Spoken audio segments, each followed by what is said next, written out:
We are Michelle Wang and Sabrina Wang, and this is our EASC160-Spring 2026 final project. In 1931, the magazine Linglong made its debut on newsstands in Shanghai. Printed in a pocket-sized format, it was small enough to fit into a handbag or be hidden between books. This small magazine eventually became the most popular platform for public communication among women in the city. The magazine published articles on fashion, beauty, interior decoration, as well as discussion on romance, relationships, marriage, sex, and celebrity gossip. Over 7 years, from 1931 to 1937, it released 298 issues with a monthly circulation of over 4,000, which is a staggering number in an era of low literacy and very beginning of female liberation and education. Today, we ask, in 1930s Shanghai, did Linglong effectively open up a public platform for women to discuss body, desire, and rights, and what were its limitations? Part 1.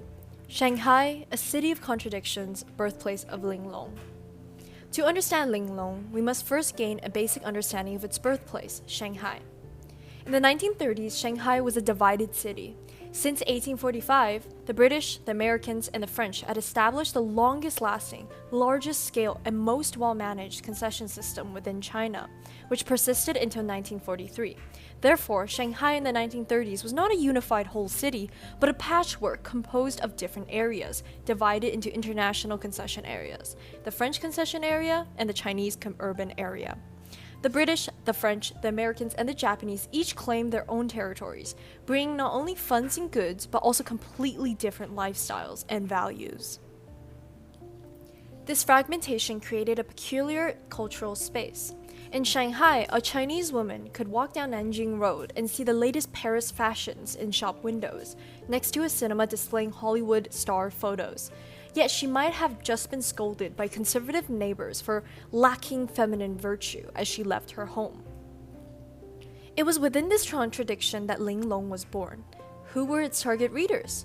Girls in school, office clerks, factory workers, and those wealthy enough to be modern wives at home. In short, young women undergoing lifestyle changes. These women faced a common problem. No one told them how to be a modern woman in this urban space. Their grandmothers had clear traditional Chinese rules: foot binding, staying in the inner quarters, and serving husbands and raising children. But those rules no longer applied in the new, mixed environment of Shanghai. What were the new rules? No one had a clear answer. Scholar Louise Edwards makes an interesting observation about Linglong. She finds that the magazine used a specific strategy in shaping and guiding the ideal Chinese modern woman. On one hand, the magazine published many photos of Hollywood stars and introduced Western lifestyles, showing readers an open and liberate West. But on the other hand, when describing Western women, it often implied that living completely like them was too indulgent, too decadent, something Chinese women should not emulate. This comparison created a middle ground. A fully Western or American lifestyle was one extreme. Following traditional Confucian morality was another extreme. The modern Chinese woman should choose a path between them. Through this contrast, the magazine helped readers answer concrete questions, such as, how late can I go out dancing? Can I go out alone with male friends? How short a skirt is for it to be fashionable? And how short is shameless? This middle path strategy was clever. It embraced the modernity of urban life without completely abandoning traditional conservative habits. It told its audience, you can pursue freedom while drawing an invisible safety line. Part 2. Talking about sex in public spaces/platforms. If Linglong was a moderate reformist in fashion and lifestyle, in another area it did something truly radical. It facilitated calm public discussions about sex, even more open than many women's issues in contemporary Chinese society.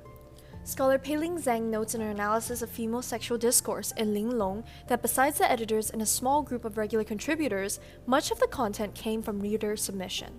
It is a remarkable moment in Chinese history that women were able to discuss their sexual experiences, desires, and resistance to sexual harassment or objectification on a public platform. Zhang points out how different this was from traditional Chinese women's expression of desire. In the Qing dynasty, if a woman wanted to express anything, she had to do so in very indirect ways, such as writing an ambiguous poem, hinting an opera, and the content had to align with feudal patriarchal views. But Linglong's audiences and writers broke this pattern.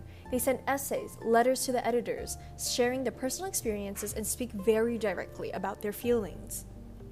A reader once wrote to the magazine about her marital troubles, and over subsequent issues she received many responses from other readers. Many authors boldly stated that it was very normal for women to have sexual desires, and it is not lewd or lacking virtue.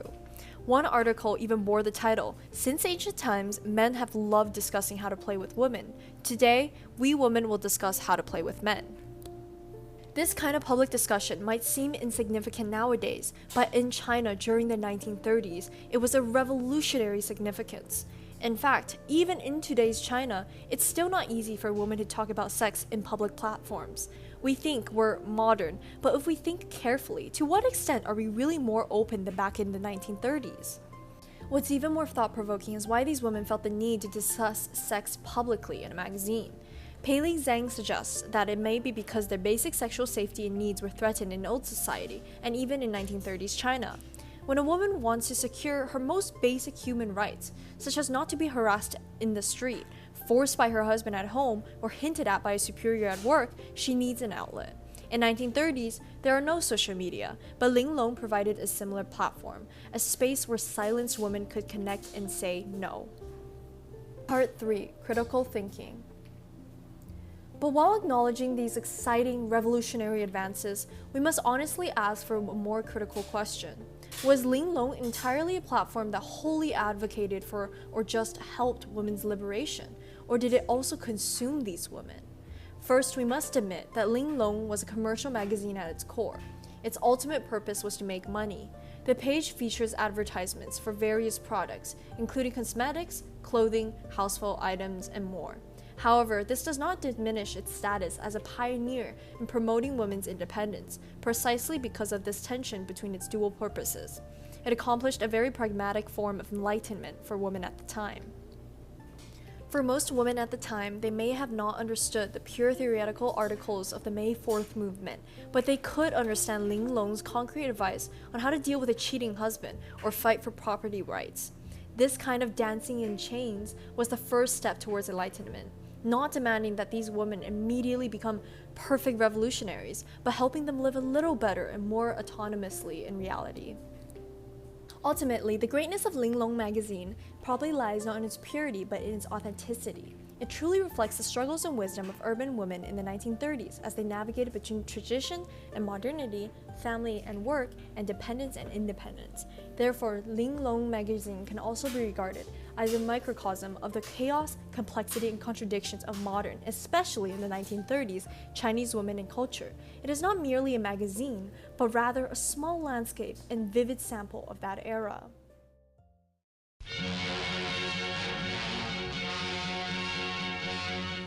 Climax so far of the war in China, Shanghai falls in desolation after weeks of bombardment.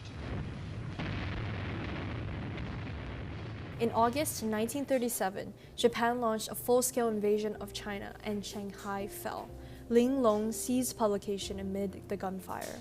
7 years, 298 issues came to an abrupt end. When we look back at this magazine from over 80 years ago, you might think it wasn't radical enough. It still cared about fashion, men's gazes, and didn't fully challenge the institution of marriage. But we cannot judge the women of 1931 by the standards of 2026. Given the social conditions of their time, they did the utmost possible. Eileen Chang wrote in On Women that female students in the 1930s all had a copy of Linglong. Imagine this scene, a group of young girls secretly passing around a magazine, reading other women talking about sexual harassment, marital confusion, career choices. What would they realize? What would they gain? Would their lives be improved and helped by it? This may be Linglong's most important legacy.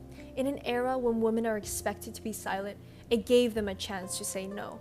In an era when women are expected to obey, it proved that women have their own desires and judgment. When today's Chinese women speak up on social media, share their workplace struggles, life experiences, emotional journeys, and help each other, they are doing the exact same thing as Linglong's readers in the 1930s. Dedicated to all women finding their own voices. Thank you for watching. If you're interested in the digital archives of Linglong magazine, you can visit the Columbia University Library's online exhibition. We are Michelle Wang and Sabrina Wang, and this is our EASC160 Spring 2026 semester project.